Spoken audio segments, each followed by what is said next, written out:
you're using the vocabulary of your counterparty in that conversation. Because the people that you're talking to are really smart. And the biggest way to get a smart person disengaged is to put paper over the conversation with your jargon. It doesn't make you look smart. It makes you look unrelatable. And if you're not relatable, then I probably don't want to have a conversation with you. And so you want to be speaking in their language, telling good stories that resonate with them, talk about the goals they want to achieve and how you're going to carry them towards those goals. And whatever you do, I remember I was coaching a CISO, and they're putting together a presentation for their board, and I saw things about how the KEV catalog was being used, and there were lots of dials, and I thought, has anyone asked you about these topics? Like, have you talked to the chair of the committee, gotten their read on the conversation? Because this doesn't tell me how your program is reducing enterprise risk, brand risk. Doesn't tell you how it's reducing financial risk, operational risk, legal and regulatory risk, because the people that you're getting ready to talk to, that's what they care about. They do not care about a CVSS score, and they do not care about how your patching program is running against the KEV catalog. And to tell that story, you have to make sure that you're using that consumable language. I always love, and I challenge my team all the time, because it's a great way to find out where they have gaps. Albert Einstein said, if you can't explain it simply enough, you just don't know it well enough. If you can't explain it simply, you just don't know it well enough. And I found that people will often try to almost like intimidate the other person by using jargon, piling on all of this language that just doesn't make natural sense. And when you push back, and I'll say to my team, I'm in 6th grade. Please explain, how that works to me. And when they can get it to that level, well, one, it helps them be more relatable to the next person, and I know they really, really understand it. And it always surprises them when the 6th grader points out a gap. And a trick that I often use is I pull articles from like mass media. Folks are reading the Wall Street Journal, obviously Reuters, Bloomberg, and I'll find a headline that would be of interest, and I know they read it because they read all of that, and I connect the dots for them. Like, this article was of interest to me for these reasons. It's of interest to you for these additional reasons, and here's how we're postured to make sure that we are not in a headline like this, or here's investment that we need to reduce the likelihood of us being in a similar headline, and that people can relate to. At the end of the day, it's all about risk, and if you can articulate it in the business risk, because that's their language, more success, and then open up with a delightful icebreaker, what cookies you like to bake, right? Exactly. So, Michael, same question to you, the involvement of the CISO. Yeah, so I agree with everything that's been said. I would say, in addition to speaking the language of the business and being able to connect with the business, you also have to understand the motivations of the business, which includes everything from strategy to finance to staffing and talent mix, et cetera. If you don't understand the business well enough to effectively be a director on your company's board, then you're probably not going to be effective as a CISO or any other C-suite executive. Because the drivers of the company, as John just so eloquently said earlier up here, the drivers of what the CEO cares about are what you're really speaking to when you're relating to the board and helping them understand what part of the risk portfolio you're helping their business manage risk for. And so it's translating it into a way that they can understand it, but also you understanding so you're being responsive to what their priorities are. Thank you. Susan, how do we evolve the perception of security from being a cost center to being a critical enabler of the business? Sure. So I love the cookie crumbs. We're going to keep going on the cookie analogy. That's been laid out in the sense of really reframing it from managing risk to about earning trust of your customers, right? And framing it as an opportunity, even if the genesis is something risky, something people are afraid of.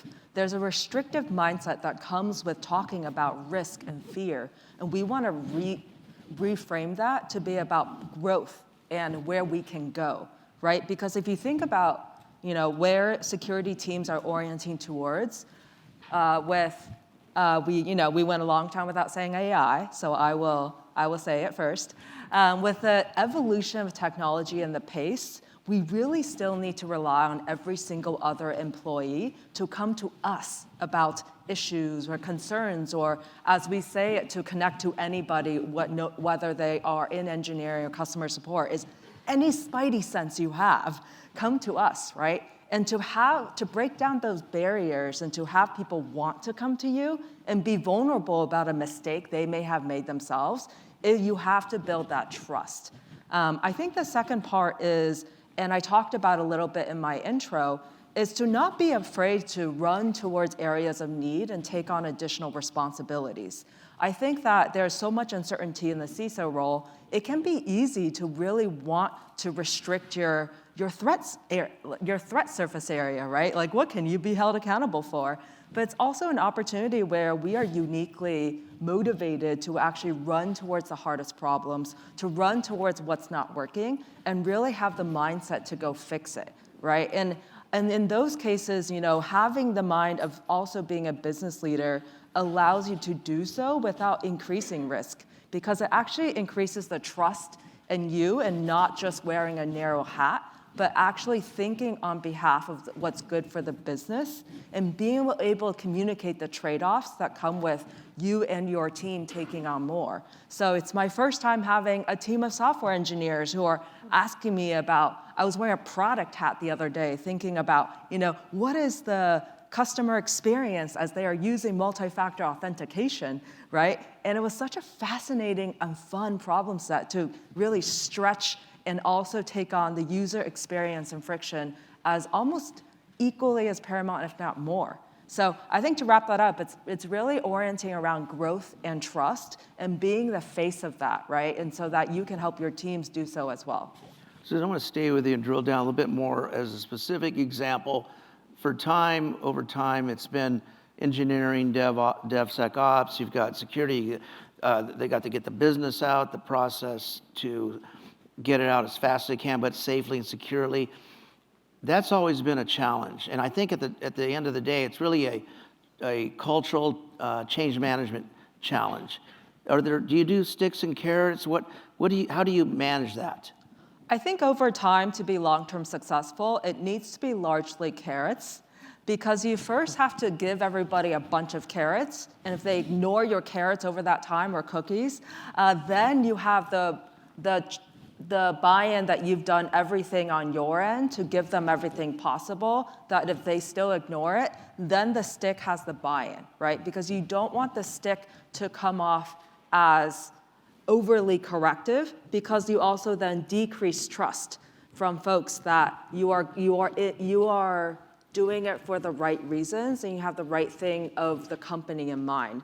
And that's something that I always find fascinating at the board level, right? Something goes wrong, they're like, have we held people accountable? It's like, yes, there's the accountability, though, starts here, in the sense that have we historically resourced the company to really have the tools, the awareness, so that the people that actually incurred the risk felt like they had all the tool set and understanding to not make it in the first place? And the answer is usually no, right? So broadening the accountability to not just be, the engineer that pushed out the wrong code, or the team that made that risk, to say, hey, at a broader level, have we all been accountable for underinvesting in this area? Have we been accountable for accepting that risk that if we look back, we can no longer accept, right? So I think that's where going to the art of the CISO is reframing it in that way. And once you get to that place, then when you have to, have the stick, there's kind of more buy-in and accountability there. Along these lines, Bethany, managing tension and enabling the business, what works for you and your team? Gosh, we have quite a few levers. So one, competition, that was something that we've used. I work for a private equity firm, and so when we were working with our different teams to understand the cyber health of a suite of companies is just sharing. A lot of transparency. So much of cyber, happens kind of behind the scenes. And when you start going, oh, wait a minute, I remember a former CISO signed all risk acceptance. And I was like, oh, because you're doing the bad things or the risky things. And I thought, no, you can't kind of up people's accountability and their awareness of the impact of their actions if at the end of the day, can they get the CISO to sign this? And I make sure that I discuss any that come across my desk, the signed ones, and with where I think the person who signed it didn't really have that authority for the company, and then I bubble it up to their peers. Is this how you run the company? Is this the amount of risk that you're comfortable living with? And I think by continuing to foster transparency and accountability, you start to incentivize better behaviors. And then when you can talk about, I'm sure at my company, at your companies, people love to know what their peers are doing. They like to know what their peers are doing, not just within the sector, across the sector, but within the company. Well, how many people are doing business with risky vendors? You act like that's like a problem. And it's like, well, 4 or have 10, or like how many out of 10,000. Oh, maybe I am an outlier. So like you can constantly contextualize for them the decisions that they're making and how it sits relative to company norms. And something we were talking about cost center question, going back a little bit on that is, I think the modern CISO has new words in their lexicon. Like for me, it's value creation. So I like to frame, I'm not a cost center. I create you so much value. I make it jingle all the time for you. You want to explore this geography that has maybe a little more risk. There's some geopolitical risk there. Got it. I know how we can go there safely. Investor conversations. I have a great program that I can showcase and have very open conversations, and I track how much money each of those conversations resulted in, and again share. Look at this. Cyber's making it jingle all over the place, and so I think that's a way to help with the. I'm not a cost center. Cyber health is a strategic asset, and here's all the ways that it is a strategic asset relative to, like you rightly identified, the priorities of the company and its strategic initiatives. Michael, 2 years ago, November, ChatGPT changed the world. Corporations running 100 miles an hour to capture that efficiency, greater effectiveness, save time, ROI, et cetera. And then there was a pause. People were meeting on the Hill, then up at the White House. Timeout. Let's take a look at how can we drive the Formula One car 200 miles an hour, but safely and securely with the proper governance and controls on those brakes. And at that moment, do you feel that the CISO community was being brought into that conversation with the corporation or not? Yeah, definitely within our company, right? Because there's like 3 main places where Gen AI and all these new technologies are impacting, right? There's, if you have products and services that include the capability, there's the defensive use of it to both make your teams more effective and efficient. And then there is the, use by adversaries or threat actors of that technology against you. I think having the CISO and the CIO both together being critical parts of that discussion around how you enable and safeguard the business, and then make sure you modify, if you can, to your point about being change agents or business process change, modify the conversation to be around how is the security organization enabling the business to proactively manage risk.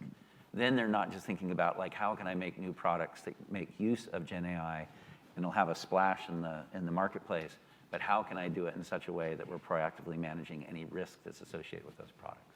Before I go to you, Tony, I have one question on how viable is secure by design model, in particular with Gen AI? Yeah, look, there's quite a few standards out on this now, both draft and actual. Matter of fact, we published a standard very early on that we've open sourced, et cetera. I think it's still an emerging area though, right? Because it's more complicated than the use of the technology, both for offensive or defensive means. From a security point of view, it's also the trust and user safety of people on the platform, the rights associated with protecting IP, all of the other things that come with it. So it's a very complex area to get sort of wrapped around the safety, the user safety, the security, and all the other aspects of it. And I think there's quite a bit of maturation that needs to continue to happen, but I think there's a lot of good minds working on it. And Tony, with AI in your company, really important and critical infrastructure, how's that working? It has been a bit of a game changer, and a lot more is coming. And like you said, I mean, the race car is going 200 miles an hour, and now we've got a lot of regulators around the world wanting to control that. And that's taking an enormous amount of my time and a bunch of my peers' time, is not trying to understand what regulations are coming, trying to influence the regulations, trying to get involved. All the things that Michael said about the offensive, defensive, et cetera, effects of AI are just going to get magnified over and over again. And the governments tend to lag behind a little bit. So it'll be very fascinating to see that collision of the regulators and the technology in the next couple of years coming. Well, the government, the regulators, the enforcers, the prosecutors, the judges. I remember when we started the Secret Service IT Security Entrepreneur Task Force 20 years ago, the judges and the prosecutors weren't ready for what we had to do. And I think this is even going at more warp speed and more difficult. We have a lot of entrepreneurs in the room. I'd like to ask you, how does someone get a meeting with Tony, and what does your pilot program look like? Sure. So let's see. Well, number one, drop me a line, and you can check me on LinkedIn or at Schneider.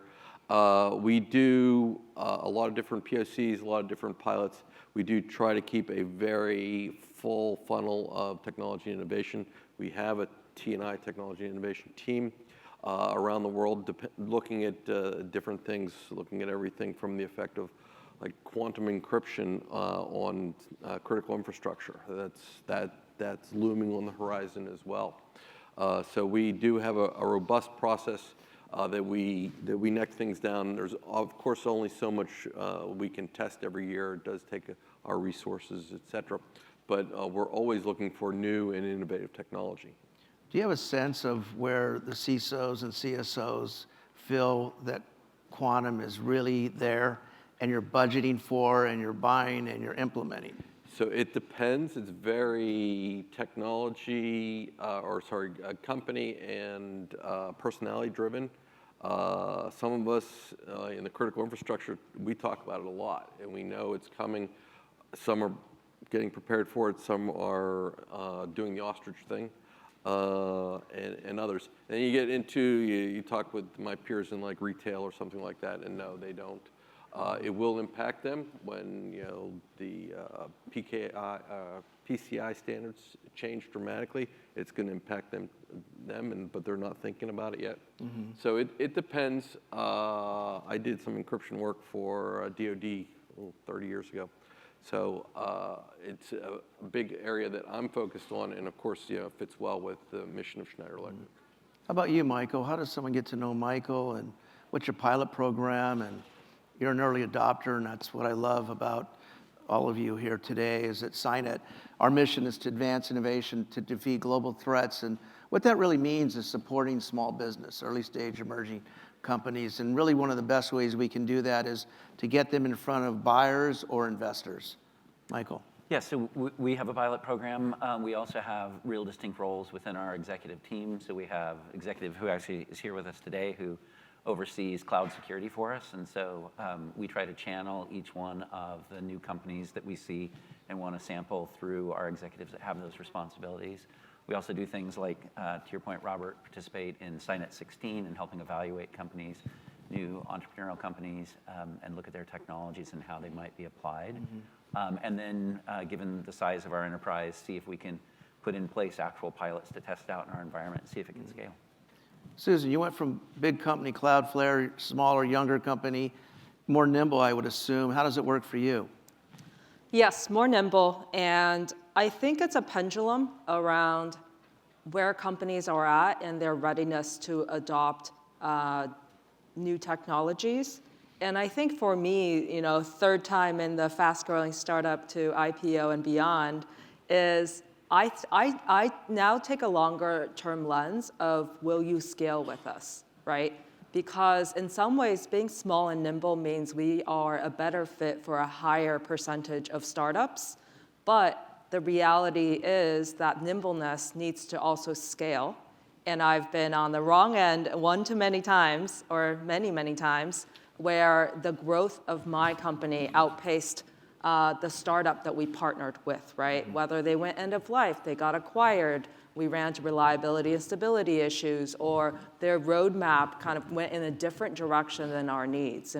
And interestingly, one of the ways I now approach this first is I continue to trust my team on the technical integration and requirements work, right? That is a well-functioning team, they own that.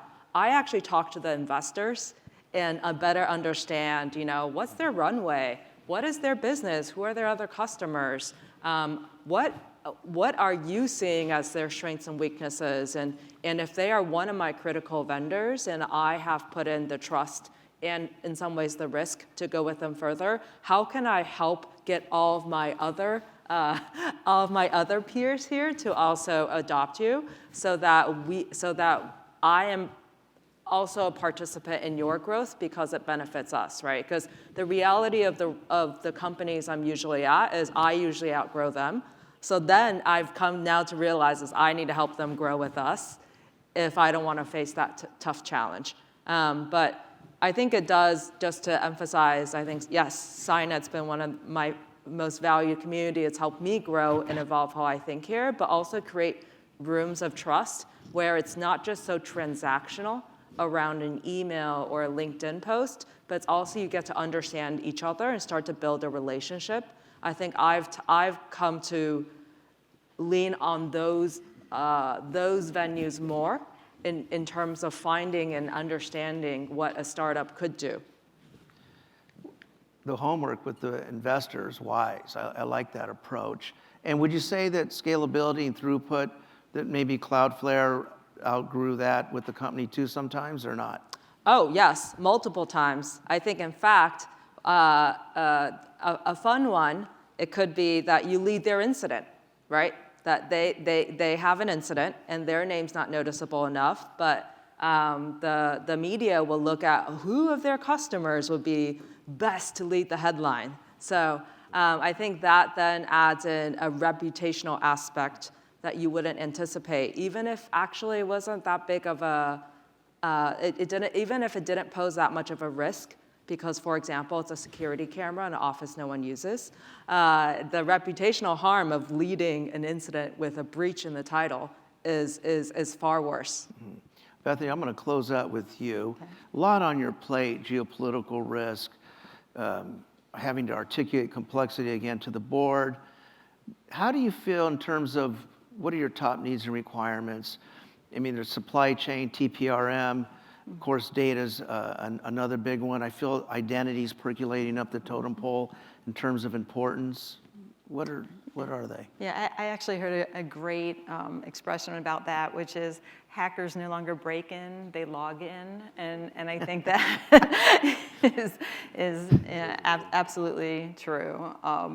So I guess in 10 seconds, so what wisdom can I lay down in the final 10 seconds is really, because I think the areas of risk are unique to a company, so I won't focus on exactly what Carlyle's top of mind concerns are, but what I would say is wherever you're headed, make sure that you are working with someone like in communications, that on your team you have a communications expert to help you take the time to socialize what you're doing, take the time to build allies across the company, take the time to talk to users and understand how an initiative will impact them.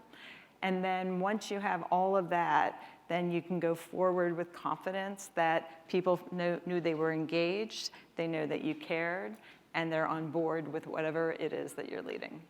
I think you just described the continuing evolution of the 21st century CISO, where I think the CISO a dozen years ago made more decisions, was more involved in the products they were reviewing, and now you just trust your team.